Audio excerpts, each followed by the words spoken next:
the Okema Empire, your trusted guide for diversity visa lottery success.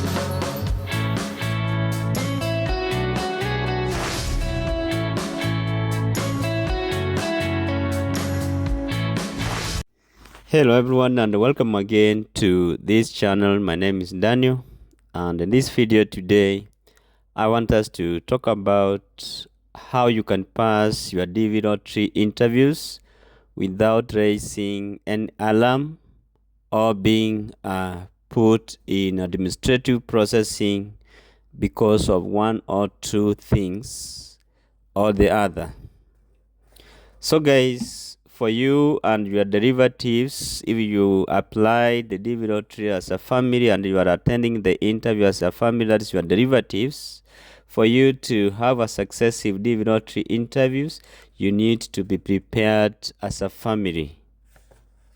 So let everyone attending the interview understand what is expected of him or of her before the material day for your interview.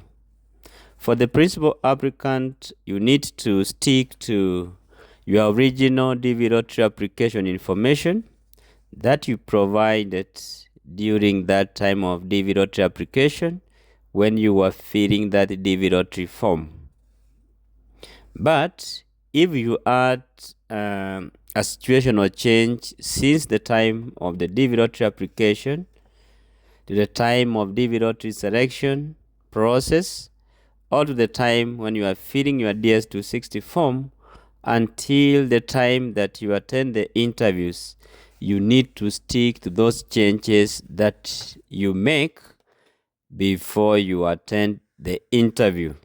And you must have all the reasons why you did all those changes, because the consular officer will have to ask you, why did you have these changes made in your original DV lottery application? So be aware of that and prepare over the same. Take an example. If you applied as single and along the way you got married, and if you really need to add your spouse to your original application, then you must do a wider consultations before you add your spouse to your DV lottery application. And the addition will come in after you have been selected and now you are filling the DS260 form.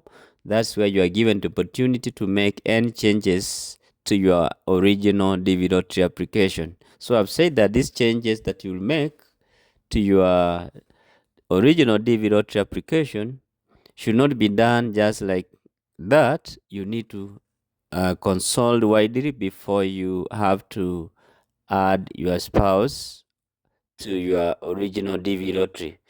And if you applied as single and you had a kid, and during the application you had not mentioned your kid in the original DV lottery application, and after selection you decide to add a baby to or a kid to your DV lottery application, that one will not assist you.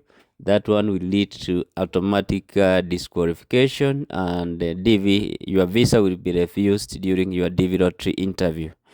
The only thing that you can add is your spouse and have the right documentation if you have to add that spouse. Also, even if you add the spouse, you also need to prepare and answer 1-2 questions during your DV lottery interviews. And make sure you have the evidence to show any of those changes that you are going to make to the original DV lottery application. And as you go for the interviews, be sure your spouse and the kids are aware of the possible questions that can be asked on their part. Let your spouse understand some of the events in your dating time, your married life, and so many other things about you as a family. Make sure you also have your kids understand that they can be asked about some 1 or 2 questions during their interviews if they are able to communicate during that derogatory interview. For the kids, it's not a must that they are asked questions, but if they are grown and they are seen, they can be able to communicate.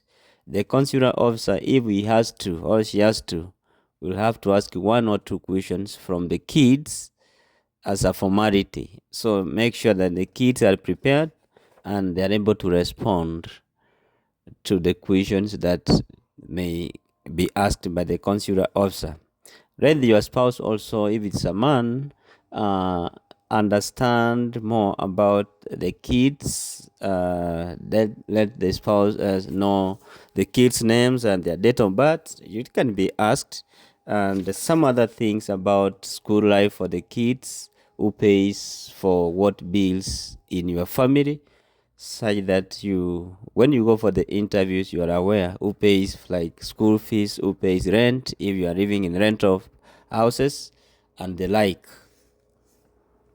Interviews where a family members attending the interviews are the same members who were in the original derogatory interview.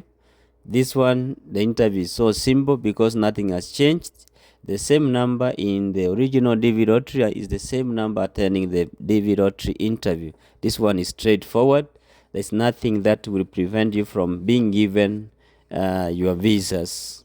But interviews where a family member was added along the way are the ones that may need a lot of preparations, evidence, and explanations during the interviews.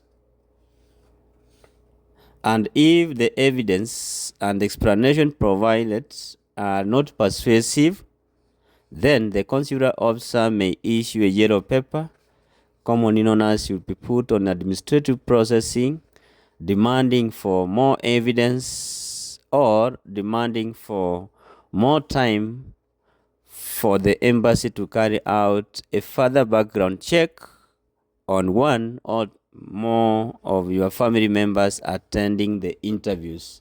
So here you need to be very careful. Therefore, guys, as you prepare for your derogatory interviews, you need to remember to stick to your original application form and the information you provided, or stick to the changes that you have made on your DS260 form, and always learn to speak the truth. And if you have to lie, make sure that you keep on and stick to what you are lying on, such that it does not bring out controversies during your derogatory interviews. So guys, those are the things that you need to have in mind as you prepare for your interviews, and you'll always pass the interviews as long as you respond to what you had written in your DS260 form. Thank you guys, and remember to subscribe to this channel, share our videos to family and friends, and until next time, we wish you all the best. Bye bye. Thank you for watching.